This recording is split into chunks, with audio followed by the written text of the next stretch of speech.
Hello बच्चा लोग, कैसे हो आप सब। तो स्वागत है आप सबका हमारे प्यारे से YouTube channel study with Sharda में। और आज की इस वीडियो में बेटा हम आज की इस वीडियो में क्लास 10th एसएसटी के सबसे इंपॉर्टेंट जो क्वेश्चन है बेटा, वो सारे क्वेश्चन हम कवर करेंगे। और इसमें दो सबसे अच्छी बात यह है बेटा कि ये जो क्वेश्चन है सारे के सारे क्वेश्चन हिंदी मीडियम में होंगे, जो हम बहुत टाइम से कोशिश कर रहे थे और अब हमने एग्जाम के टाइम पे फाइनली कर दिया है। तो हिंदी मीडियम में होंगे बेटा, हिंदी मीडियम बच्चों के लिए। और दूसरी सबसे प्यारी बात बेटा कि आप बस वीडियो देखो। वीडियो के नीचे ना बेटा बाद में तुम्हें लिंक मिलेगा और लिंक पे क्लिक करके तुम इस वीडियो की पीडीएफ डॉक्यूमेंट जो है बेटा डाउनलोड कर सकते हो। तो ये एक बहुत अच्छी बात मास्टर ने कर दी है, आपके गुरुजी ने कर दी है भाई। तो स्टार्ट करते हैं बेटा वीडियो। सारे क्वेश्चंस बेटा बहुत इंपॉर्टेंट है। अब सुनो एक और बात बेटा, पीडीएफ डाउनलोड करके ये नहीं कि तुम पढ़ पाओगे, नहीं पढ़ पाओगे भाई। जब पूरी वीडियो अच्छे से देखोगे नहीं, चीजों को समझोगे नहीं, तब तक बेटा नहीं कर पाओगे। तो आराम से पूरी वीडियो देखो और वीडियो देखने के बाद फिर अपना पीडीएफ फाइल डाउनलोड कर लेना और रिवीजन के लिए उसे रखना, एग्जाम के टाइम में रिवाइज कर लेना। ठीक है बेटा, तो स्टार्ट करते हैं वीडियो। चलो भाई, तो सबसे पहले बेटा हम कौन सा चैप्टर कवर करेंगे। सबसे पहले ना बेटा हम लोग ये नागरिक शास्त्र वाला सेक्शन कवर करेंगे। कौन सा सेक्शन सर? नागरिक शास्त्र, यानी कि बेटा हम लोग सबसे पहले पोल साइंस वाला, राजनीतिक विज्ञान जिसे कहते हैं बेटा, वो वाला सेक्शन कवर करेंगे। कौन सा? पोल साइंस वाला सेक्शन। चल भाई, तो सबसे पहला बेटा इंपॉर्टेंट क्वेश्चन की सीरीज में, सबसे पहले बेटा इंपॉर्टेंट क्वेश्चन की सीरीज में ये क्वेश्चन आता है। सर क्वेश्चन अच्छे से पढ़ते हो। बेल्जियम और श्रीलंका में संघर्ष के क्या कारण थे? दोनों देशों में बेटा लड़ाई हुई थी ना। तो लड़ाई के कारण क्या थे दोनों देशों को पूछ रहा है। फिर पूछ रहा है कि संघर्ष को कम करने के लिए वहां के सरकारों द्वारा क्या क्या कदम उठाए गए। और बेल्जियम में जब लड़ाई हुई तो वहां की सरकार ने क्या किया, और श्रीलंका में जब लड़ाई हुई तो वहां की सरकार ने क्या किया, ये हमसे पूछ रहा है। तो ऐसे करके बेटा एक क्वेश्चन में ना चार चीजें पूछ रहा है। पहली चीज, बेल्जियम में लड़ाई क्यों हुई। दूसरी, श्रीलंका में लड़ाई क्यों हुई। तीसरी, बेल्जियम की लड़ाई कैसे खत्म हुई। और चौथी, श्रीलंका की लड़ाई कैसे खत्म हुई। चार चीजें बेटा पूछ रहा है। तो चलो भाई चार चीजें। पहला देखो बेटा, बेल्जियम में लड़ाई का कारण क्या था। अल्पसंख्यक फ्रांसीसी समुदाय अमीर और शक्तिशाली थे। ये पहला कारण होगा बेटा कि जो फ्रांसीसी समुदाय, बेल्जियम में दो तरह के लोग रहते थे बेटा। एक फ्रांसीसी रहते थे, एक रहते थे कौन से सर? फ्रांसीसी। और दूसरे रहते थे बेटा डच। ठीक है, तो जो फ्रांसीसी समुदाय था वो अल्पसंख्यक होते हुए भी अमीर था। तो अब कोई लेट सपोज कि कोई आदमी बहुत ही कम है और वो अमीर है, जो ज्यादा लोग हैं उनको तो जलन होगी। तो फ्रांसीसी समुदाय अल्पसंख्यक होते हुए भी अमीर था, ये पहला कारण था लड़ाई का। दूसरा कारण क्या था सर? कि डच भाषी समुदाय फ्रेंच की तुलना में बहुत बाद में आर्थिक विकास और शिक्षा का लाभ मिला। जो डच भाषी लोग थे वो ज्यादा थे, लेकिन उनके पास शिक्षा भी कम थी और विकास जो हुआ था पूरे बेल्जियम का, उसका लाभ भी उन्हें कम मिला था। समझ में आ रहा है? तो ये बेटा दो कारण थे। क्या थे? पहला कि फ्रांसीसी लोग कम थे फिर भी अमीर थे। दूसरा, डच लोग ज्यादा थे फिर भी शिक्षित भी नहीं थे और विकास का लाभ भी उन्हें बहुत कम मिला। तो ये दो कारण थे बेटा बेल्जियम में लड़ाई की। श्रीलंका में लड़ाई क्यों हुई? श्रीलंका में भी लड़ाई में, देखो श्रीलंका में भी दो तरह के लोग रहते थे। एक बेटा सिन्हली, सिन्हली भाषा वाले लोग। एक तो सिन्हली भाषा वाले लोग रहते थे और एक रहते थे बेटा तमिल भाषा वाले। तो सिन्हली भाषा श्रीलंका में बहुमत में थे, यानी बहुमत इसको हम लिख सकते हैं बेटा बहुसंख्यक थे। क्या थे? बहुसंख्यक थे। तो बहुसंख्यक थे बेटा। और सिन्हली भाषा समुदाय तमिलों पे बहुसंख्यकवाद कर रहे थे। और क्या कर रहे थे बेटा? तमिल लोगों को वो क्या कर रहे थे? बहुसंख्यकवाद। बहुसंख्यकवाद मतलब होता है बेटा परेशान, परेशान कर रहे थे। क्या कर रहे थे? परेशान कर रहे थे। ठीक है, सिंहली भाषी बहुसंख्यक थे और तमिल लोग को ये परेशान कर रहे थे। कैसे कैसे परेशानियां कर रहे थे? जैसे देखो सर, पहली परेशानी, सिन्हली को भाषा बना दिया। कौन सा? सिन्हली को बेटा, देखो ध्यान से यहाँ पे, सिन्हली को आधिकारिक भाषा बना दी। सिन्हली को आधिकारिक भाषा बना दी। तो ये बेटा कारण थे लड़ाई के। समझ में आया बेटा? सिन्हली को आधिकारिक भाषा बना दी और तमिल भाषा को कोई मान्यता नहीं दी।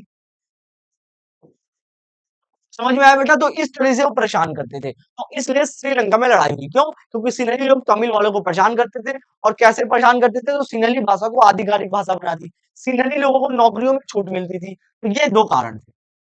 अब जब ये तो लड़ाई के कारण थे, ये लड़ाई निपटी कैसे, कैसे इसको खत्म किया गया? तो बेल्जियम द्वारा क्या किया गया बेटा?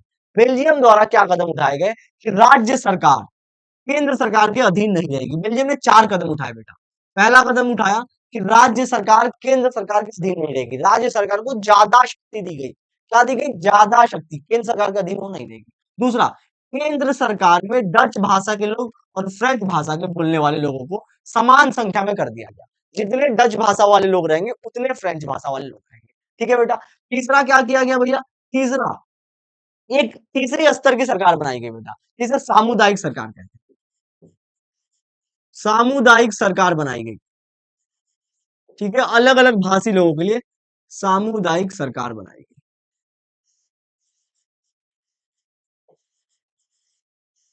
ठीक है बेटा। तो समझ में आया आप लोगों को, श्रीलंका ने लड़ाई से निपटने के लिए क्या किया? राज्य सरकार केंद्र सरकार के अधीन नहीं रहेगा। केंद्र सरकार में डच और फ्रेंच बोलने वालों की समान संख्या, सामुदायिक सरकार बनाई गई। और चौथा बेटा, राज्य सरकार में भी, राज्य सरकार में भी डच भाषी और फ्रेंच भाषी बराबर रहेंगे। जितने डच भाषी उतने फ्रेंच भाषी, डच भाषी और फ्रेंच भाषी समान मंत्री रहेंगे, समान संख्या में। फ्रेंच भाषी समान संख्या में मंत्री रहेंगे। तो समझ में आया बेटा, ये काम किया गया। ठीक है भाई। तो ये काम काम किए गए। पहला काम क्या किया गया कि राज्य सरकार केंद्र सरकार के अधीन नहीं रहेगी। दूसरा काम क्या किया गया भाई? दूसरा काम किया गया, केंद्र सरकार में जितने डच भाषी उतने फ्रेंच भाषी। तीसरा काम क्या किया गया सर? तीसरा काम किया गया, एक तीसरी सरकार बनाई गई, सामुदायिक सरकार, जो अलग अलग समुदायों की रक्षा करेगी। और चौथा काम क्या किया गया सर? चौथा काम किया गया कि राज्य सरकार में भी जितने फ्रेंच मंत्री उतने ही डच मंत्री। समझ में आया बेटा? तो इस ऐसे करके बेल्जियम ने अपने देश को बचा लिया। श्रीलंका में क्या क्या कदम उठाए गए? श्रीलंका में जब लड़ाई होने से लगी तो श्रीलंका में सरकारी नौकरियों में केवल सिन्हलियों के लिए प्रदान की जाती थी। मतलब सिन्हली भाषियों को प्राथमिकता दी गई सरकारी नौकरियों में। सिन्हली भाषियों को सरकारी नौकरियों में प्राथमिकता दी। और दूसरी, सरकार ने बौद्ध धर्म को क्या कर लिया बेटा? बढ़ावा दे रही थी और तमिलों को दबा रही थी। तो ये दो काम बेटा वहां के सरकार ने किए, श्रीलंका ने। जैसे आग लगी हो और ये घी डाल दिया, स्वाहा स्वाहा, तो बेटा श्रीलंका पूरा क्या हो गया? गृह युद्ध में लपेटे में आ गया। समझ में आया? तो ये हुआ बेटा इस क्वेश्चन का आंसर। 4 पॉइंट्स ऐसे ही लिखेंगे एग्जाम में बेटा, हूबहू आएगा तो हूबहू ये 4 पॉइंट्स लिखने पड़ेंगे। बेल्जियम में लड़ाई का कारण, श्रीलंका में लड़ाई का कारण। बेल्जियम ने क्या क्या किया और श्रीलंका ने। ठीक है। और फिर पूरे कहानी से हमें सीख क्या मिलती है बेटा? कि बेल्जियम ने सत्ता की साझेदारी की, लेकिन श्रीलंका ने सत्ता की साझेदारी नहीं की, जिससे श्रीलंका में गृह युद्ध हुआ। तो पहला क्वेश्चन समझ में आया बेटा। अब चलते हैं दूसरे क्वेश्चन की तरफ। दूसरा इंपॉर्टेंट क्वेश्चन है बेटा आज का, धर्मनिरपेक्षता क्या है? और संविधान के उन प्रावधानों को लिखिए जो भारत को धर्मनिरपेक्ष राज्य बनाते हैं। तो धर्मनिरपेक्षता क्या होती है सर? चलो देखो ध्यान से भैया। धर्मनिरपेक्षता का तात्पर्य है कि किसी देश में कोई भी आधिकारिक धर्म नहीं है और सभी धर्मों को दर्जा सुनिश्चित करता है, सभी धर्मों को समान दर्जा सुनिश्चित करता है।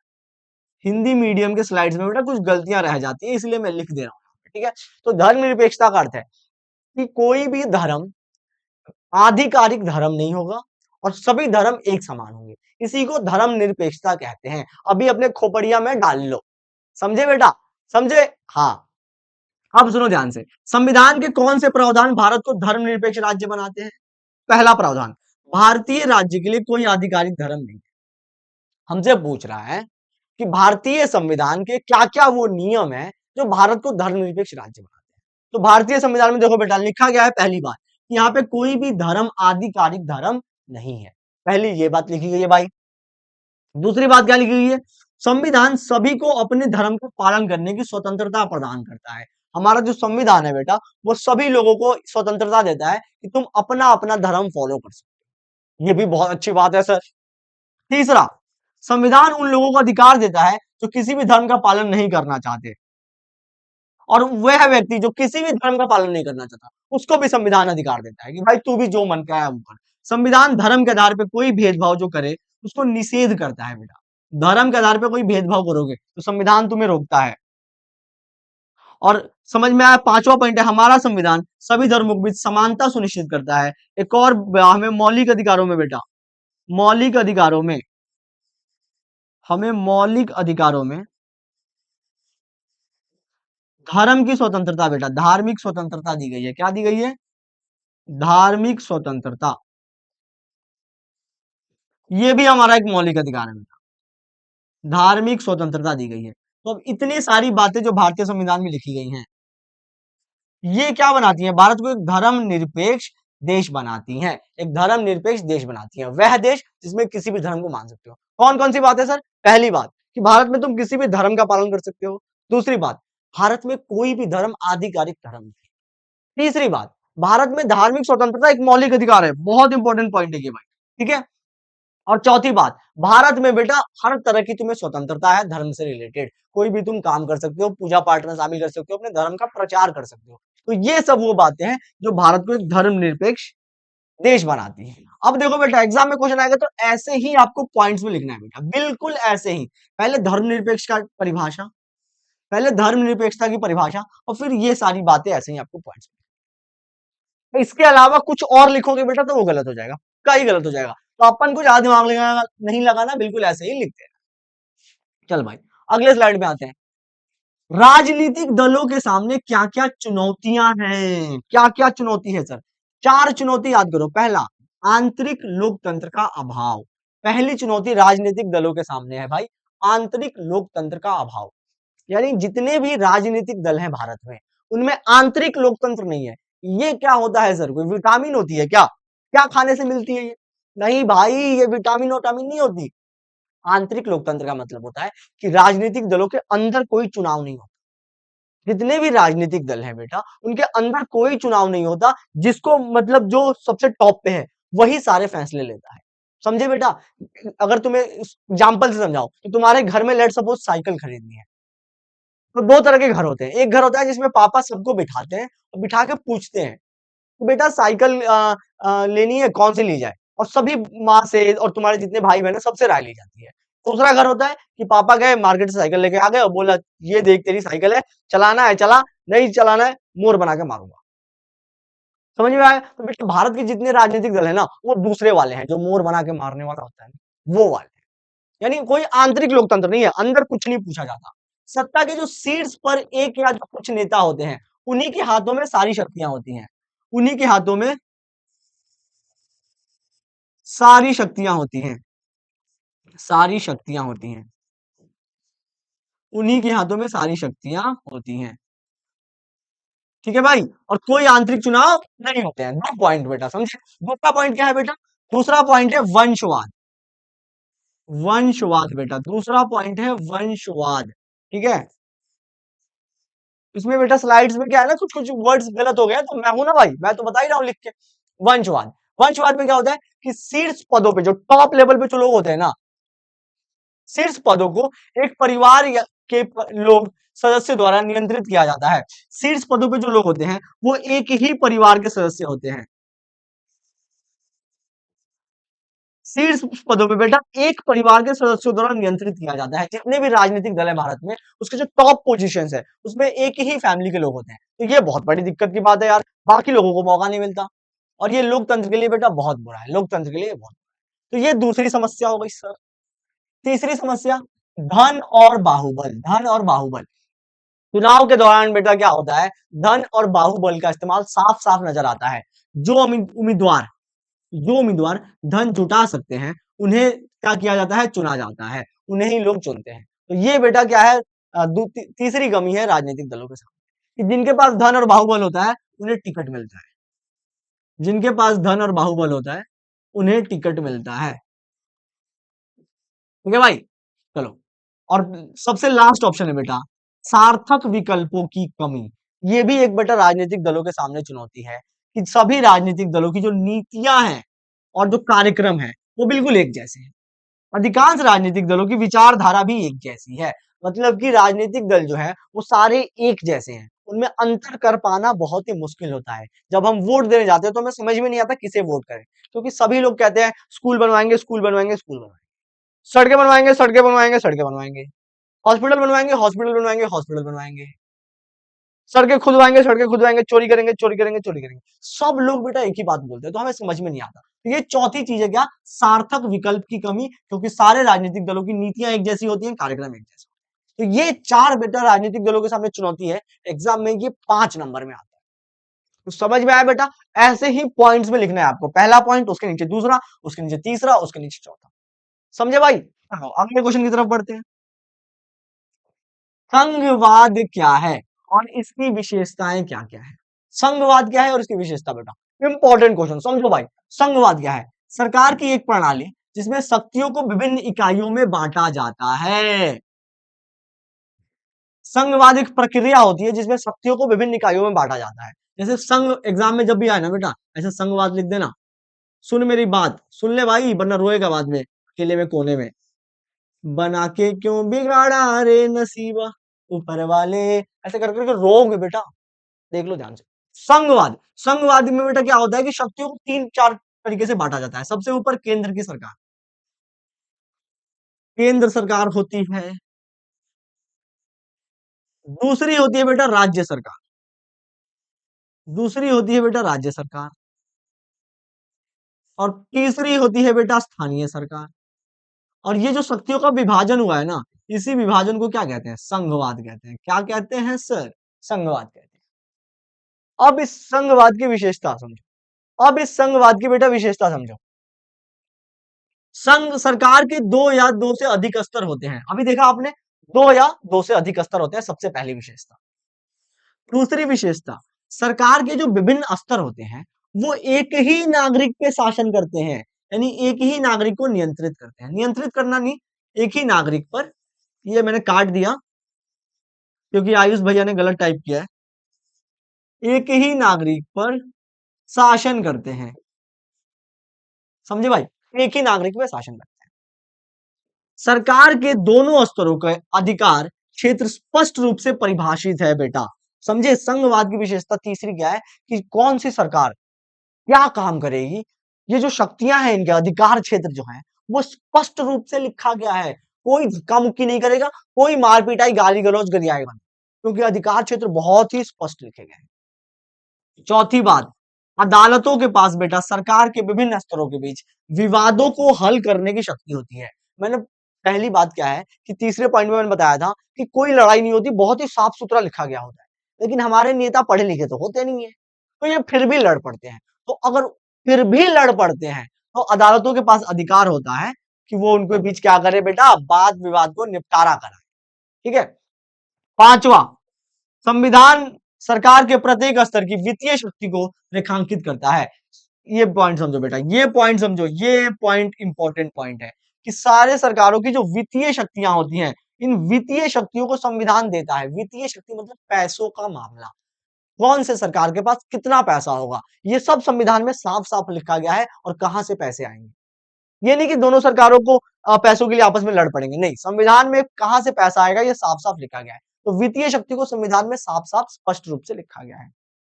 और लास्ट बेटा अपना छठा पॉइंट हो जाएगा कि संविधान का बदलाव तभी हो पाएगा जब दोनों स्तरों की सरकार सहमत हो। संविधान में बेटा बदलाव जो होते हैं, संविधान के जो मूलभूत बदलाव, अगर मैं इसको अच्छे से लिखूं बेटा, तो मूलभूत बदलाव जो है वो मूलभूत बदलाव तभी हो पाएंगे जब दोनों स्तर की सरकार बेटा राजी हो। और सातवां है बेटा, संघवाद का उद्देश्य होता है विविधता को बढ़ावा देना। भारत की जो विविधता है, इतने सारे भाषा के लोग रहते हैं, उसको बढ़ावा देना और राष्ट्र की एकता को मजबूत करना। ये आते हैं बेटा हमारे एमसीक्यू में। ठीक है। अब जो कुछ बेकार की बातें हैं उनको एक बार मिटा देता हूं मैं, ताकि तुम लोग कंफ्यूज ना हो यार, क्योंकि तुम लोग को यही वाली पीडीएफ मिलेगी। ठीक है, तो उसको मैं एक बार मिटा देता हूं जो बेकार की बातें हैं। चल भाई, ठीक है। और जो इंपॉर्टेंट चीजें उसको मार्क कर दो, गुस्सा तो नहीं हो गए? चल भाई, ये इंपॉर्टेंट चीजें मैंने मार्क कर दी, और इंपॉर्टेंट चीजें मैंने मार्क कर दी, और ये रहा बेटा हमारा पूरा आंसर कि संघवाद क्या है और संघवाद की क्या क्या विशेषता है। इसमें 7 विशेषताएं लिखनी है। कितनी भैया? 7। आपको ऐसे ही पॉइंट बाय पॉइंट लिखना है, कोई भी धक्का मुक्की नहीं करनी है पहली बात, और जैसे मैंने बताया है वैसे ही लिखना है, फुल मार्क्स मिलेंगे। अब आते हैं बेटा अगले क्वेश्चन की तरफ। अगले क्वेश्चन की तरफ, एक लोकतांत्रिक सरकार जवाबदेह होती है सर, वैध होती है सर, और पारदर्शी होती है सर। एग्जाम में आएगा कैसे होती है, कैसे होती है भाई, बताओ कैसे होती है। ठीक है, तो देखो बेटा, लोकतांत्रिक सरकार जवाबदेह ऐसे होती है। जवाबदेही का मतलब है सरकार को अपने नागरिकों को जवाब देना होता है, यह अपने द्वारा लिए गए निर्णयों के लिए जिम्मेदार है और उन्हें लोगों को समझना चाहिए। समझ में आया बेटा कि लोकतांत्रिक सरकार जवाबदेह ऐसे होती है कि उसे जवाब देना पड़ता है सर, पड़ता है, जवाब देना पड़ता है। यानी कि बेटा जैसे कोरोना टाइम में देखा था, जो भी लोग मर रहे थे ऑक्सीजन की कमी की वजह से, सरकार बार बार प्रेस कॉन्फ्रेंस करके बता रही थी कि यहाँ पे ऑक्सीजन आ गया, यहाँ पे आ गया। क्यों बता रही थी भाई? कभी सोचा है क्यों बता रही थी? क्योंकि लोकतांत्रिक सरकार थी, उसे जवाब देना पड़ता है। चाइना में घंटा जवाब नहीं देते, और नहीं तो मुंह पे मारते हैं बोलोगे तो। समझ रहे हो? ठीक है, तो लोकतांत्रिक सरकार जवाबदेह होती है क्योंकि सरकार को जवाब देना पड़ता है। वो जो भी निर्णय लेती है उसके लिए वो जिम्मेवार होती है। समझे? पहला बात। दूसरा, अगर कोई पूछे लोकतांत्रिक सरकार वैध कैसे होती है, तो एक वैध सरकार का मतलब है कि संविधान के अनुसार बने वो सरकार। जैसे हमारे संविधान में कहा गया है कि जिसको ज्यादा वोट मिलेंगे वो जीते। तो लोकतांत्रिक सरकार क्या होती है बेटा? वोटिंग होती है और जो ज्यादा वोट मिलते हैं वो जीत जाती है। लोकतांत्रिक सरकार कभी भी बेटा गलत तरीके से नहीं जीतती, और इसीलिए लोकतांत्रिक सरकार को वैध कहते हैं। क्यों भैया? क्योंकि ये संविधान के अनुसार बनती है, संविधान के अनुसार। ये नहीं कि कुछ भी उलझुल करके बन गए, नहीं, संविधान के अनुसार बनती है और संविधान के नियमों का पालन करती है। इसलिए हम क्या कहते हैं? लोकतांत्रिक सरकार वैध सरकार होती है।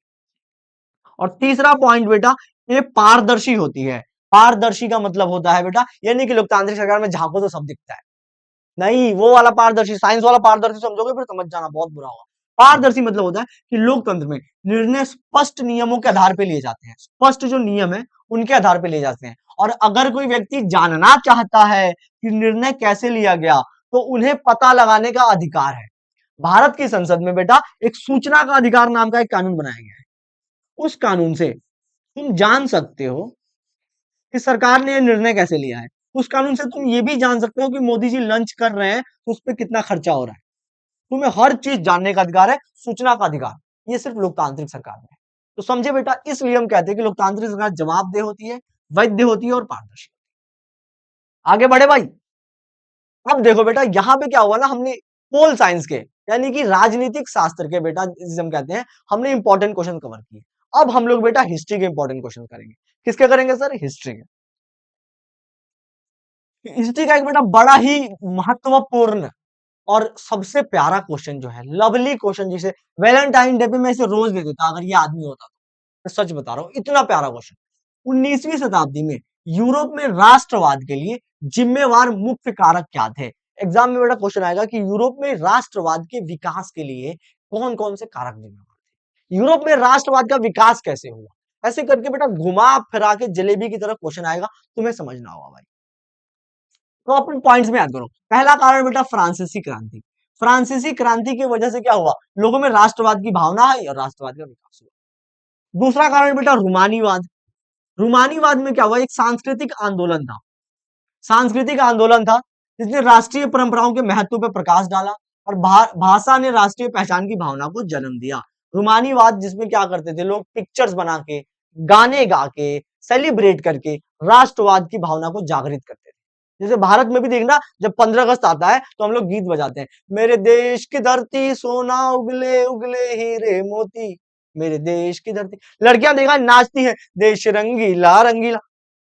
क्यों बेटा? वो ही रूमानीवाद है, मतलब एक सांस्कृतिक आंदोलन जिसमें गाना बजा के, तस्वीरें बना के राष्ट्रवाद की भावना को जागृत किया जाए। तो ये दूसरा कारण था।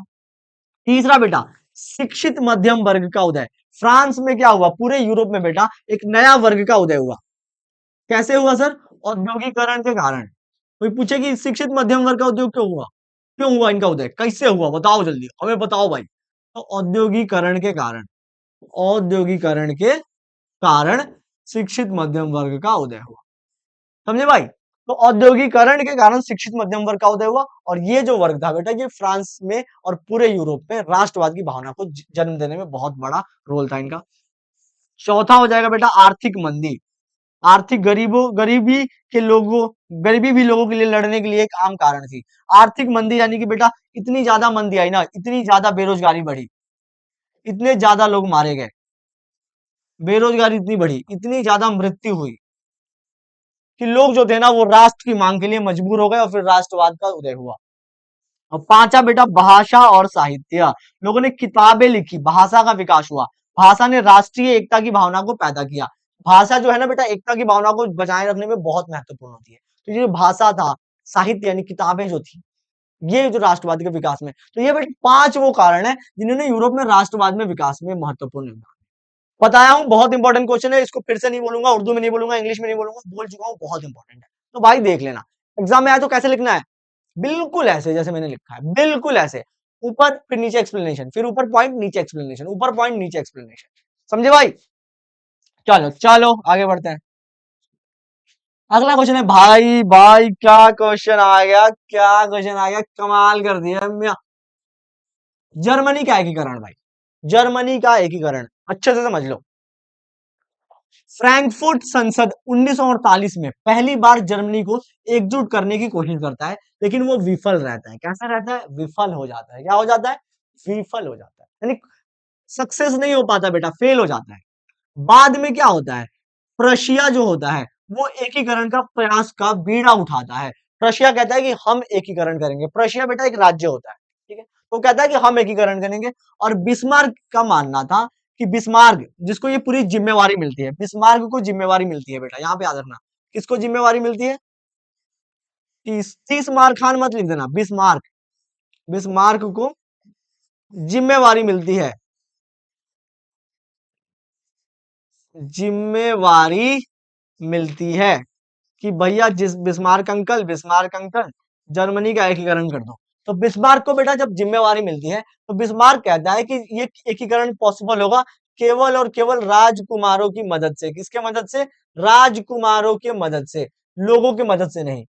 समझ में आया भैया। और बिस्मार्क ने एकीकरण करने के लिए युद्ध और सैन्य शक्ति का उपयोग करता है। किसका, युद्ध और सैन्य शक्ति का। वो एकीकरण करना है, बाकी देश जीतने हैं, तो वो युद्ध करता है। कौन भाई, बिस्मार्क। और 3 युद्ध लड़े गए। पहला डेनमार्क के साथ 1864 में, उसके बाद ऑस्ट्रिया के साथ 1866 में, और फिर फ्रांस के साथ 1870 में। ये 3 युद्ध लड़े जाते हैं और फिर तीनों युद्ध में जीत जाता है हमारा, कौन जीत जाता है भाई, हमारा बिस्मार्क जीत जाता है। और जर्मनी का एकीकरण होता है 18 जनवरी की 1871 के दिन। कैसर विलियम, कैसर विलियम फर्स्ट, जो कि वर्साई में बेटा क्या करता है, जर्मनी के सम्राट के रूप में शपथ लेता है, ताज ग्रहण करता है। और मैं ही वो आदमी होता हूँ, मैं ले जाके ताज पहना है, मैंने अपने आंखों से देखा था बेटा ये पूरा बात, चश्मा पहन के गया था उस दिन में, पूरा याद है मुझे, ठीक है। तो 18 जनवरी 1871 को कैसर विलियम फर्स्ट, कैसर विलियम फर्स्ट जो मेरे साथ मेरे स्कूल में पढ़ा था, इसने बहुत ज्यादा कॉम्प्लान पी ली, इसलिए बहुत जल्दी बड़ा हो गया और फिर वो बेचारा मर गया, ठीक है। मैंने कोई कॉम्प्लान नहीं पी बेटा, इसलिए मैं बड़ा नहीं हुआ और मैं यहाँ हूँ, ठीक है। कैसर विलियम फर्स्ट जो था वो क्या करता है सर, कैसर विलियम फर्स्ट जो है वो जर्मनी का राजा बनता है। कितनी लड़ाइयां होती है सर, 3। कौन करता है ये सब, बिस्मार्क, एक डेनमार्क, एक ऑस्ट्रिया और एक फ्रांस के साथ। जब भी एकीकरण बेटा आएगा, आएगा ही आएगा बेटा, बिल्कुल आएगा, ठीक है। तो जब भी एकीकरण आएगा आपको ऐसे ही पॉइंट्स में लिखना है। एक बार जोर से बोलो कैसे लिखना है, पॉइंट्स में लिखना है। ग्रेट ब्रिटेन का एकीकरण समझो भाई, ग्रेट ब्रिटेन, ग्रेट ब्रिटेन का एकीकरण समझो बेटा। 18वीं शताब्दी के पहले कोई भी ब्रिटिश राष्ट्र नहीं हुआ करता था। अलग अलग जातीय पहचान रहते थे, जैसे अंग्रेजी बोलने वाले रहते थे लोग, एक वेल्स रहते थे, एक स्कॉटिश रहते थे और एक आयरिश है। मतलब ग्रेट ब्रिटेन जैसा कुछ हुआ नहीं करता था। 4 अलग अलग जाति के लोग रहते थे, एक गोरे लोग जो अंग्रेजी बोलते थे, दूसरे वेल्स, तीसरे स्कॉटिश और चौथे आयरिश। 4 लोग रहते थे, कितने भाई, 4, एक बार जोर से बोलो, 4 लोग रहते थे। अब इन 4 लोगों के साथ सीन क्या था भाई, सीन ये था, ये चारों लोग थे ना, इनमें ये 2 जो थे ना वो बहुत अच्छे दोस्त थे पहले से ही। आप देखना हर जो 3 दोस्त होते ना उनमें 2 दोस्त काफी क्लोज होते। ये बेटा ये परम सत्य है दुनिया का, it is a law of दुनिया, समझे भाई। तो ये जो 4 अलग अलग दोस्त हैं इनमें ये 2 पहले से ही करीब थे, और ये स्कॉटिश को इन्होंने धीरे से मिलाया और फिर आयरिश को मिलाया, और जब सब मिल गए तो ग्रेट ब्रिटेन बन गया। तो सबसे पहले बेटा तो स्कॉटिश यानी स्कॉटलैंड को इन्होंने कैसे मिलाया, स्कॉटलैंड को कैसे निगमन किया, इसको निगमन की जगह में लिख देता हूं, स्कॉटलैंड का, स्कॉटलैंड का हटा देता हूं भाई, स्कॉटलैंड पर कब्जा या अतिक्रमण, कब्जा या अतिक्रमण कुछ भी लिख सकते हो। तो स्कॉटलैंड को इन्होंने कैसे मिलाया भाई, स्कॉटलैंड पे कब्जा कैसे किया, तो संघ के अधिनियम, इसको संघ के अधिनियम की जगह बेटा यहां भी थोड़ा सा मिस्टेक हो गया है, थोड़ा सा मिस्टेक है भाई, थोड़ा सा, एक्ट ऑफ यूनियन, क्या याद रखोगे भाई? Act of union. Act of union कब पारित हुआ ये act of union? Act of union 1707 में बेटा स्कॉटलैंड और इंग्लैंड के बीच में साइन होता है 1707 में। और ग्रेट ब्रिटेन बनाने के लिए इंग्लैंड और स्कॉटलैंड एकजुट होते हैं 1707 में। इंग्लैंड जो है बेटा तो स्कॉटलैंड के पास जाता है और कहता है कि देख हम दोनों मिल जाते हैं, 1707 में एक्ट ऑफ यूनियन पे साइन करके हम दोनों मिल जाते हैं और एक देश बनाते हैं ग्रेट ब्रिटेन, ठीक है। और बदले में जो अंग्रेज होता है बेटा, इंग्लैंड यानी, ये स्कॉटलैंड से प्रॉमिस करता है कि तेरा बहुत ख्याल रखूंगा मैं, तुझे कभी कोई दुख नहीं होने दूंगा, जब मन करे अपने मायके चली जाना, बहुत खुश रहना, तुझे जो मन आए वो करना, बस तू आजा मिल जा, शादी कर लेते हैं, ठीक है। और जब भैया इंग्लैंड यानी अंग्रेज और स्कॉटिश यानी स्कॉटलैंड ये दोनों मिलते हैं, उसके बाद क्या होता है कि बहुत मारता है ये इंग्लैंड स्कॉटलैंड को, कहता है तुझे अपने घर नहीं जाना, तू अपने पसंद का कुछ नहीं कर सकती, ये तुझे कुछ नहीं दिलाऊंगा, तुझे ये नहीं पहनना, तुझे वो नहीं पहनना। और फिर स्कॉटलैंड पे बहुत तरह के अत्याचार करता है ये बेटा, ये आप लोग याद रखना अपने लाइफ में भी।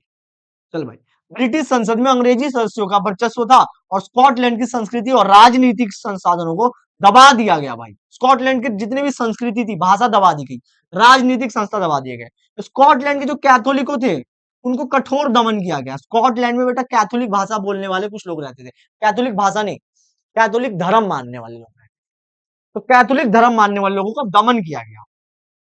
स्कॉटलैंड के लोगों को उनकी जो भाषा थी गैलिक, याद रखना गैलिक उनकी जो भाषा थी, वो भाषा बोलने से रोका गया। ये बेटा उनके ऊपर अत्याचार किए गए। लेकिन अब क्या है, स्कॉटलैंड तो मिल चुका है, तो बेटा मिलने के पहले हमेशा सोचना चाहिए, साइन करने के पहले हमेशा सोचना चाहिए, कबूल है कबूल है कबूल है कहने से पहले 10 बार सोचना चाहिए कि आदमी कैसा है। अगला बेटा स्कॉटलैंड पे कब्जा, स्कॉटलैंड पे कब्जे की कहानी। स्कॉटलैंड पे कब्जा कैसे होता है? आयरलैंड में कैथोलिक और प्रोटेस्टेंट दो तरह के लोग रहते थे। आयरलैंड में कैथोलिक और प्रोटेस्टेंट दो तरह के लोग रहते थे और ये दोनों को किसने बांटा? ये दोनों के बीच ज्यादा बांटने का काम इंग्लैंड ने किया, क्योंकि इंग्लैंड चाहता था आयरलैंड पे कब्जा करना। तो कब्जा कैसे करोगे जब तक घर के लोगों को तोड़ोगे नहीं। तो आयरलैंड में रहने वाले कैथोलिक और प्रोटेस्टेंट को लड़वाया, कैथोलिकों पे प्रभुत्व स्थापित करने की कोशिश की, और इसके लिए कैथोलिकों को दबाने के लिए इंग्लैंड ने प्रोटेस्टेंट्स को मदद किया और आयरलैंड को भी 1801 में जबरन यूनाइटेड किंगडम में शामिल कर लिया गया। कब बेटा? 1801। तो याद रखना 1707 में एक्ट ऑफ यूनियन पास हुआ। क्या पास हुआ? Act of union. और एक्ट ऑफ यूनियन जो पास हुआ भाई, तो उस एक्ट ऑफ यूनियन में क्या किया गया? इंग्लैंड को मिलाया गया, सॉरी, और स्कॉटलैंड को मिलाया गया, इंग्लैंड और स्कॉटलैंड। और 1801 में आयरलैंड को भी मिला लिया गया, ठीक है। और ऐसे करके बन गया हमारा ग्रेट ब्रिटेन। क्या बन गया भाई? हमारा ग्रेट ब्रिटेन। तो अब बेटा इसका एक एसेस लो जल्दी से, और सुनो, और सुनो भाई, एग्जाम में जब भी है तो ऐसे ही लिखना है। पहले ऊपर थोड़ी सी बात लिखनी है कि 4 भाग में बटे हुए थे, फिर स्कॉटलैंड को कैसे मिलाया उसकी पूरी कहानी, फिर आयरलैंड को कैसे मिलाया उसकी पूरी कहानी। जल्दी एसेस ले भाई इसका। चल भाई, चल चल, तो अब आते हैं तो अगले क्वेश्चन पे। अगला क्वेश्चन है सर, अगला क्वेश्चन कौन सा है? सविनय अवज्ञा आंदोलन और असहयोग आंदोलन में अंतर लिखना है। ये दोनों आंदोलन बेटा गांधी जी ने किया था। असहयोग 21 में स्टार्ट किया था और सविनय अवज्ञा 1930 में। तो ये दोनों आंदोलन के बारे में देखते हैं बेटा, असहयोग आंदोलन और सविनय अवज्ञा आंदोलन। असहयोग आंदोलन में, इस आंदोलन में लोगों को अंग्रेजों के लिए कॉपरेट नहीं करने के लिए कहा गया था। लोगों से क्या कहा गया कि अंग्रेजों के साथ कॉपरेट नहीं करना, मतलब सहयोग नहीं करने के लिए कहा गया था, कि अंग्रेजों से सहयोग मत करना। इसमें कहा गया था कि ना केवल सहयोग करने से मना करना है, सहयोग तो करना ही नहीं है, जो पहली बार नहीं कर रहे थे वो इस बार भी मत करो, सहयोग मत करो, बल्कि उनका जो कानून है उसको भी तोड़ो। जो कह रहे हैं कि ये काम तुम्हें नहीं करना है उसे जाके जबरदस्ती करो। समझ रहे हो भाई? दूसरा पॉइंट, महिलाओं ने इस आंदोलन में भाग नहीं लिया था। असहयोग में महिलाओं ने भाग नहीं लिया था क्योंकि पहला पहला आंदोलन था, महिलाओं को उतना पता नहीं था, तो इन्होंने भाग नहीं लिया था। लेकिन सविनय अवज्ञा में महिलाओं ने बड़ी संख्या में भाग लिया था, बहुत बड़ी संख्या में भाग लिया। सविनय अवज्ञा में समझो भाई, इस आंदोलन में मुसलमानों ने बड़ी संख्या में भाग लिया था। मुसलमानों ने बहुत बड़ी संख्या में इस आंदोलन में भाग लिया था, लेकिन इसमें मुसलमानों की प्रतिक्रिया ठंडी थी, क्योंकि अब ना बेटा मुसलमान सविनय अवज्ञा होने तक किसी और पार्टी से जुड़ चुके थे, तो मुसलमानों ने इसमें भाग नहीं लिया था। चौथा पॉइंट, चौरा चौरी की घटना के बाद बेटा, चौरी चौरा की घटना के बाद क्या हुआ था? यह आंदोलन समाप्त कर दिया गया था और यह आंदोलन जो है वो गांधी इरविन समझौते के बाद समाप्त किया गया था, यानी गांधी इरविन पैक्ट के बाद। पांचवा पॉइंट, असहयोग आंदोलन का लक्ष्य ब्रिटिश सरकार से प्रभुत्व की स्थिति का मांग करके स्वराज या स्वशासन था। मतलब असहयोग आंदोलन का बेटा जो मकसद था वो पूर्ण आजादी नहीं थी, परंतु सविनय अवज्ञा आंदोलन का लक्ष्य था बेटा स्वराज से लेकर विदेशी शासन को पूर्ण स्वतंत्रता तक। असविनय आंदोलन का लक्ष्य असविनय आंदोलन का लक्ष्य जो था बेटा वो पूर्ण स्वतंत्रता था। क्या था? पूर्ण स्वतंत्रता। ठीक है बेटा। सविनय अवज्ञा का आंदोलन का लक्ष्य पूर्ण स्वतंत्रता था और असविनय असहयोग आंदोलन का लक्ष्य जो था वह स्वराज या स्वशासन था। समझ में आया बेटा? तो ये हुआ सविनय अवज्ञा और असहयोग में अंतर। अब आते हैं अगले वाले स्लाइड में बेटा, अर्थशास्त्र यानी इतिहास के बेटा जो इंपॉर्टेंट क्वेश्चन थे ना वो तो हमने कवर किए। अब आते हैं इकोनॉमिक्स के इंपॉर्टेंट क्वेश्चन। सबसे पहला इंपॉर्टेंट क्वेश्चन है बेटा कि स्वयं सहायता समूह क्या है? इसे कहते हैं SHG। स्वयं सहायता समूह एक छोटा सा समूह होता है 15 से 20 महिलाओं का जो पैसे बचाने का काम करता है एवं सहायता प्रदान करने और आर्थिक रूप से एक दूसरे की मदद करने के लिए एक साथ आते हैं। अक्सर ग्रामीण क्षेत्र में होता है। तो स्वयं सहायता समूह एक छोटा समूह होता है 15 से 20 महिलाओं का, 15-20 महिलाओं का, और ये एक साथ आते हैं पैसा जुटाने के लिए, पैसा इकट्ठा करने के लिए एक साथ आते हैं। और फिर क्या करते हैं जब पैसा इकट्ठे हो जाते हैं तो जब जब जिसको जरूरत होती है उसको पैसा दिया जाता है। स्वयं सहायता समूह का कार्य क्या होता है बेटा? सबसे पहला कार्य कि यह सदस्यों के से बचत एकत्र करता है और कम ब्याज दर पर ऋण प्रदान करता है। समझे भाई?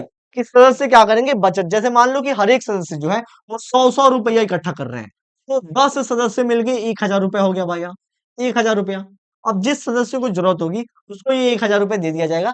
ब्याज नहीं लिया जाता, या लिया भी जाता है तो बहुत कम लिया जाता है। ठीक है भैया? तो पहला काम क्या है इसको? कम ब्याज दर पर, देख लो भाई, कम ब्याज दर पे ऋण प्रदान करना, ये पहला काम हो गया। दूसरा काम, बिना किसी जमानत के ऋण प्रदान करना बेटा। जमानत मतलब होता है कि कोई भी तुमसे कोलैटरल नहीं लिया जाता, यानी पूछा नहीं जाता कि तुम घर दो अपना। समझे? गांवों में क्या होता है कि तुम्हें लोन लेना है तो उसके बदले में ना तुमसे कहा जाता है कि अपना जमीन गिरवी रखो, अपना सोना गिरवी रखो, ये सब।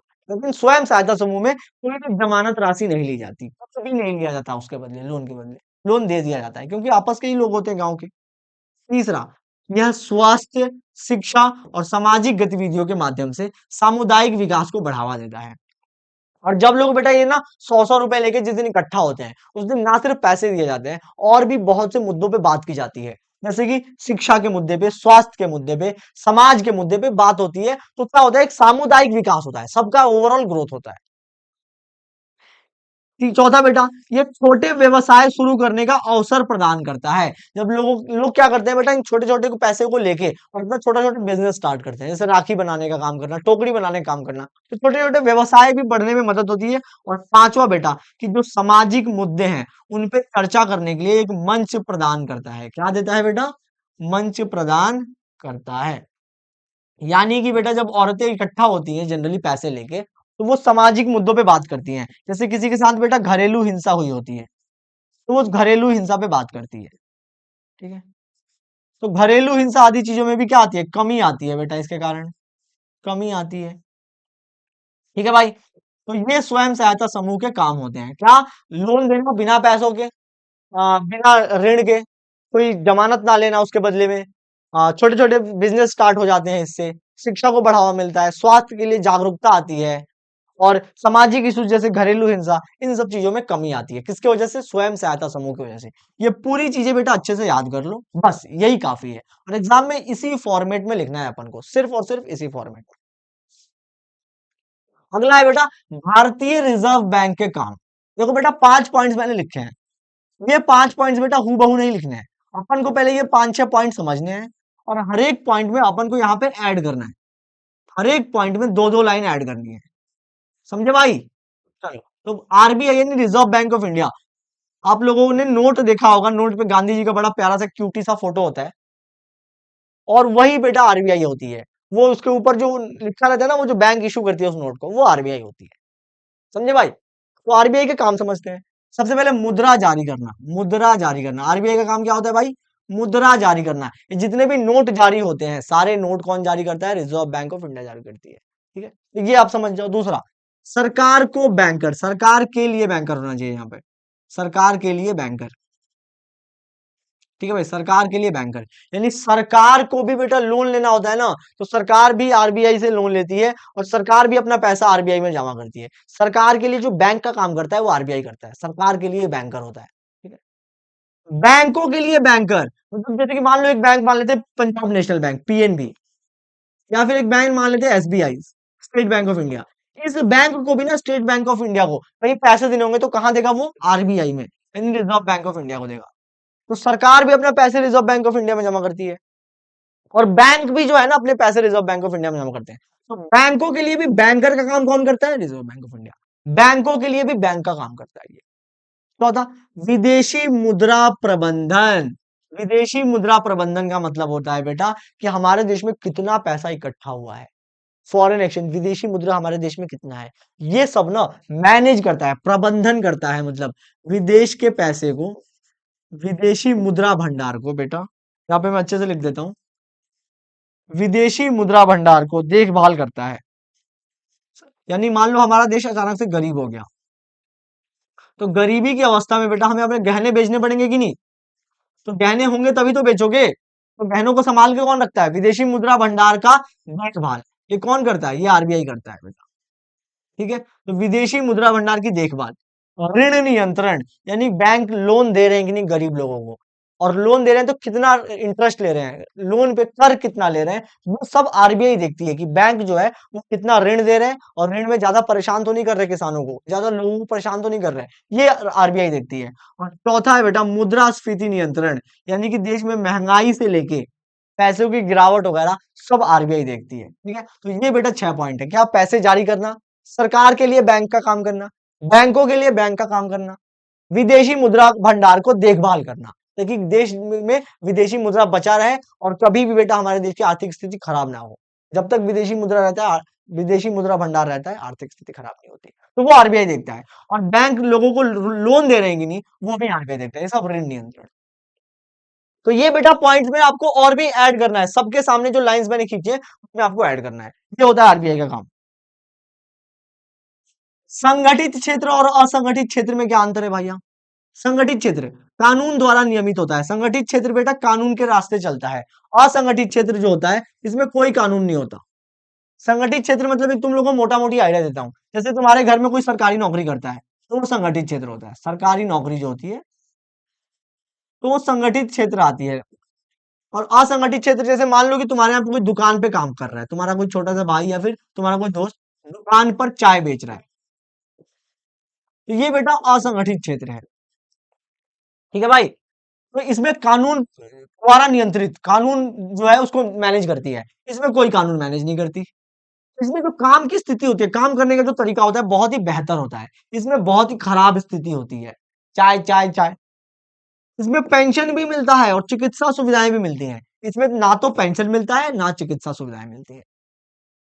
इसमें नियमित मजदूरी मिलती है, मतलब तुम काम करोगे तो तुम्हें पैसा मिलेगा ही मिलेगा, लेकिन ये इसमें बेटा कम मजदूरी मिलती है, इसमें नियमित मजदूरी नहीं मिलती है। इसमें नौकरी की सुरक्षा रहती है, इसमें नौकरी की सुरक्षा नहीं रहती है। उदाहरण में बेटा सरकारी नौकरी, और इसके उदाहरण में मोमोज बेचना, छोटी छोटी दुकान लगाना, ये सब आता है। तो ये बेटा था संगठित असंगठित क्षेत्र में अंतर, एग्जाम में आता है, बिल्कुल ऐसे ही लिखना है। दूसरा, औपचारिक क्षेत्र का लोन गतिविधि और अनौपचारिक क्षेत्र का ऋण का अनौपचारिक क्षेत्र, इसमें अंतर एग्जाम में आएगा बेटा कि औपचारिक क्षेत्र और अनौपचारिक क्षेत्र में अंतर लिखो। ये दोनों क्षेत्रों में ऋण दिया जाता है, दोनों का मतलब बताता हूं, देखो औपचारिक क्षेत्र में आता है बेटा बैंक, बैंक जैसे जो लोन लेते हैं ना उसे हम कहते हैं औपचारिक क्षेत्र। अनौपचारिक क्षेत्र में आता है मोटा लाला, ये है हमारा मोटा लाला। ठीक है बेटा, ये है मोटा लाला, मोटा लाला जो कि हमें लोन देता है गांवों में। बैंक जो लोन देते हैं बेटा वो ब्याज कम लेते हैं, लाला जी लोन देते हैं उसका ब्याज ज्यादा लेते हैं। इसमें बेटा बैंक में तुमसे कागज मांगता है, लाला जी कोई कागज नहीं मांगते, लाला जी पैसे दे देते हैं, नहीं दोगे तो वसूल लेंगे। आरबीआई ने बैंकों के काम पर नजर रखती है बेटा, बैंक जो होते हैं उनके काम पे आरबीआई नजर रखती है, अभी आरबीआई का काम हमने पढ़ा था। इसमें लाला पे कोई नजर नहीं रखता, लाला का पेट ही इतना बड़ा है। इसमें कोलैटरल की आवश्यकता होती है बेटा। तुम्हें अगर लोन लोगे तो तुमसे पूछेंगे तुम्हारे पास क्या है बेटा, या तो तुम्हें अपने घर दिखाना पड़ेगा या फिर कोई बिजनेस दिखाना पड़ेगा, मतलब कोलैटरल देना पड़ेगा। ठीक है, कि अगर पैसा नहीं दे पाया तो मेरा कोलैटरल रख लेना। ठीक है, इसमें कोई कोलैटरल नहीं दिखाना पड़ता भैया, तुम पैसा ले जाओ, हम वसूल लेंगे भाई, लाला दे देता है ऐसे ही। ठीक है, उदाहरण के लिए बैंक, इसमें उदाहरण के लिए जमींदार या मोटा लाला। मोटा मत लिखना एग्जाम में, बस लाला जी लिख सकते हो। ठीक है भाई। अब भाई अगला क्वेश्चन, वैश्वीकरण में प्रौद्योगिकी की क्या भूमिका है, टेक्नोलॉजी की क्या योगदान है वैश्वीकरण में। समझ भाई, प्रौद्योगिकी तेजी से वैश्विक संचार को सक्षम बनाती है। प्रौद्योगिकी क्या करती है बेटा, टेक्नोलॉजी जो होती है, टेक्नोलॉजी से बेटा क्या होता है, पूरे विश्व में संचार बहुत आसानी से होता है। संचार मतलब बात करना बहुत आसानी से होता है। जैसे देखो सोशल मीडिया प्लेटफॉर्म जैसे इंस्टाग्राम, स्नैपचैट, फेसबुक में क्या होता है, हम दूसरे देशों में, दूर के देशों में बैठे आदमी से बहुत ही आसानी से बात कर पाते हैं। तो वैश्वीकरण जो है बहुत आसान हो जाता है जब हमारे पास प्रौद्योगिकी ने टेक्नोलॉजी होती है। प्रौद्योगिकी आउटसोर्सिंग और दूरस्थ कार्य को सक्षम बनाती है। मतलब अगर बाहर के देश में कोई काम है तो टेक्नोलॉजी से बहुत आसान हो जाता है। जैसे कि एरोप्लेन, हवाई जहाज बेटा क्या है, टेक्नोलॉजी है कि नहीं बताओ। तो हवाई जहाज से हम डायरेक्ट अमेरिका जाते हैं और 2 घंटे में काम करके निपटा के आ जाते हैं। इंटरनेट दुनिया भर में जानकारी को आसानी से सुलभ बनाता है। इंटरनेट आ गया है बेटा, अमेरिका में कैसा मौसम चल रहा है, अमेरिका में किन चीजों की जरूरत है, पढ़ाई कैसी होती है, हम घर बैठे इजीली पता कर सकते हैं। और परिवहन सुधार माल और लोगों को स्थानांतरित करने के लिए तेज बनाता है। परिवहन जो है बेटा वो हमारे सामानों को बहुत तेजी से एक जगह से दूसरी जगह लेके चला जाता है। तो तकनीक की बेटा बहुत बड़ी भूमिका है वैश्वीकरण में। पहली तो तकनीक से हम आसानी से बातें कर पाते हैं, और दूसरा तकनीक के माध्यम से आसानी से हम दूर के देशों में पहुंच जाते हैं बहुत कम समय में। ठीक है भाई। और तकनीक इंटरनेट से हम क्या कर सकते हैं, जानकारी प्राप्त कर सकते हैं। तो 3 चीजें जरूर लिखना बेटा। सबसे पहले 3 चीजें कौन कौन सी, सबसे पहला संचार लिखना, संचार यानी कि हम बात कर पाते हैं। दूसरा परिवहन लिखना बेटा, परिवहन यानी हम लोग वहां पे पहुंच सकते हैं। और तीसरा बेटा जानकारी प्राप्त कर सकते हैं, कैसे भैया, इंटरनेट के माध्यम से। तो ये 3 चीजें ना बहुत आसान हो जाती है, कब, जब तुम्हारे पास प्रौद्योगिकी होती है। इकोनॉमिक्स वाला सेक्शन खत्म हुआ, अब आता है बेटा भूगोल वाला सेक्शन। भूगोल के इंपॉर्टेंट क्वेश्चन देखते हैं सर। पहला क्वेश्चन है खनिज किसे कहते हैं और खनिज कहाँ पाया जाता है बेटा। खनिज किसे कहते हैं, पृथ्वी के अंदर पाए जाने वाले प्राकृतिक पदार्थ होते हैं, उसे खनिज कहा जाता है। ये ठोस होते हैं, अकार्बनिक है, और एक विशेष रासायनिक संरचना होती है इनकी। समझ आए, इनकी रासायनिक संरचना विशिष्ट होती है, याद करो। खनिज जो होते हैं वो अयस्क के रूप में पाए जाते हैं, अयस्क के रूप में। और खनिज बेटा 5 तरीकों के चट्टानों में पाए जाते हैं। एक तो बेटा आग्नेय चट्टान, आग्नेय चट्टान और मेटामॉर्फिक चट्टान, मेटामॉर्फिक यानी कायांतरित चट्टान में पाया जाता है। दूसरा बेटा खनिज कहाँ पाया जाता है, औसैटी चट्टानों में पाया जाता है। तीसरा खनिज सतही चट्टानों में बेटा सतह पे पाया जाता है। और चौथा बेटा खनिज जलोढ़ जमाव के रूप में पाया जाता है, जिसे प्लेसर जमाव कहा जाता है। जलोढ़ जमाव के रूप में पाया जाता है, इसी को प्लेसर जमाव कहा जाता है। और पांचवा बेटा खनिज महासागर के जल में पाया जाता है। तो जगह खनिज बेटा पाया जाता है। अगला क्वेश्चन है सर, रबड़ के उत्पादन के लिए आवश्यक जलवायु क्या क्या है। रबड़ के उत्पादन के लिए आवश्यक जलवायु क्या है भाई। तापमान समझ लो बेटा, रबड़ के जब भी आएगा ना बेटा, जब भी आएगा एग्जाम में कि रबड़ का उत्पादन के लिए जलवायु परिस्थितियां क्या है, तो सबसे पहले रबड़ के बारे में कुछ लिख देना, 2-3 लाइन। और फिर वहां पे तापमान लिखना, और तापमान लिख के बस इतना नहीं लिखना है भाई, इससे ज्यादा लिखना है। लिखना है कि रबड़ के उत्पादन के लिए आवश्यक तापमान 25 डिग्री सेल्सियस से 30 डिग्री सेल्सियस तक होता है। मतलब 2-3 लाइन लेना है, तुम लोगों को समझाने में आसान लेकर आया हूं। तापमान कितना, 25 डिग्री से 30 डिग्री सेल्सियस। बारिश कितना चाहिए, बारिश बेटा 2000 मिलीमीटर से 3000 मिलीमीटर तक। मिलीमीटर में है बेटा, ये मिलीमीटर में है, ठीक है। इसको आप लोग सेंटीमीटर में कर सकते हो या मीटर में कर सकते हो, ठीक है। मिट्टी, मिट्टी बेटा लेटराइट मिट्टी और जलोढ़ मिट्टी। मिट्टी कौन सी चाहिए, लेटराइट मिट्टी और जलोढ़ मिट्टी। और कहाँ कहाँ पाया जाता है रबड़ सर, केरल में पाया जाता है और तमिलनाडु और कर्नाटक में, इन स्टेटों में पाया जाता है। और भारत जो है दुनिया का चौथा सबसे बड़ा रबड़ का उत्पादक देश है। तो तापमान, वर्षा, मिट्टी और वितरण, ये 5 पॉइंट्स आपको बेटा लिखने हैं, लेकिन इनको फैला फैला कर लिखना है ताकि एक पेज हो जाए, क्योंकि ये 5 मार्क्स से कम में नहीं आएगा। फिर आते हैं भैया, देखते हैं कपास के उत्पादन के लिए आवश्यक दशाएं। कपास के उत्पादन के लिए आवश्यक दशाएं। देख भाई, कपास का उत्पादन 21 डिग्री सेल्सियस से लेके 30 डिग्री सेल्सियस, 21 डिग्री सेल्सियस से लेकर 30 डिग्री सेल्सियस तापमान होनी चाहिए। बारिश 500 एमएम से लेके 1200 एमएम पर साल, 500 एमएम से लेके 1200 एमएम होनी चाहिए, ठीक है। मिट्टी काली मिट्टी हो तो भी चलेगी, जलोढ़ मिट्टी हो तो भी चलेगी, इसको याद कर लो। और वितरण कहाँ कहाँ उगाया जाता है बेटा? महाराष्ट्र, गुजरात, तेलंगाना, आंध्र प्रदेश। महाराष्ट्र, गुजरात, तेलंगाना, आंध्र प्रदेश। चल भाई, अगला क्वेश्चन है सर, अगला क्वेश्चन है कि मृदा अपरदन को नियंत्रित करने के लिए उपाय बताएं। मृदा अपरदन को नियंत्रित करने के लिए उपाय बताएं, भैया अगला क्वेश्चन है। और ये बेटा सबसे लास्ट क्वेश्चन है स्लाइड का। मृदा जो कट के नीचे गिर जाती है उसके अपरदन को कैसे रोकेंगे? पहला है बेटा समुच्चय जुताई, यानी इसको हम कहते हैं समुच्चय कृषि। समुच्चय कृषि करके मृदा के अपरदन को रोका जा सकता है। इसमें क्या होता है? समुच्चय रेखाओं के अनुदिश जुताई करने से पानी ढलानों के नीचे नहीं जाता है और इसे नियंत्रण समुच्चय जुताई कहते हैं, ठीक है। और इसको क्या कहते हैं बेटा? समुच्चय रेखाओं के अनुदिश, मतलब समुच्चय रेखा होती है उसके अनुदिश जुताई करो तो पानी जो है बेटा खेतों में नीचे नहीं जाएगा, मिट्टी बह के नहीं जाएगी, और इसे कहते हैं समुच्चय जुताई। दूसरी होती है भाई सीढ़ीदार खेती।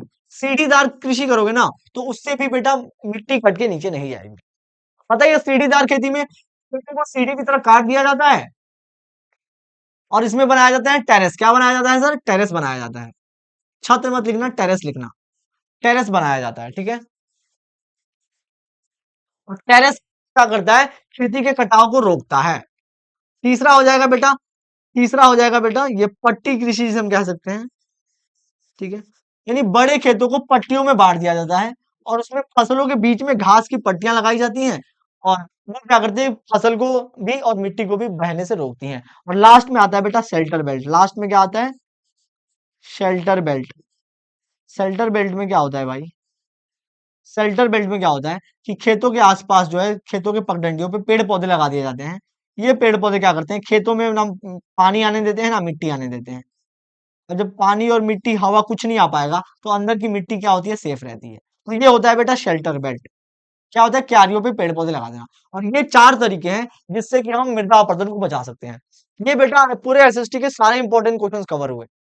वीडियो के बेटा नीचे लिंक में डाउनलोड कर लेना सारी पीडीएफ फाइल। आई होप आपको सारे क्वेश्चन समझ में आए होंगे। ऑनेस्ट रिव्यू बेटा कमेंट सेक्शन में जरूर डालना। बाय एवरीवन, पढ़ते रहो खूब मन लगा के। Take care all of you, see you again.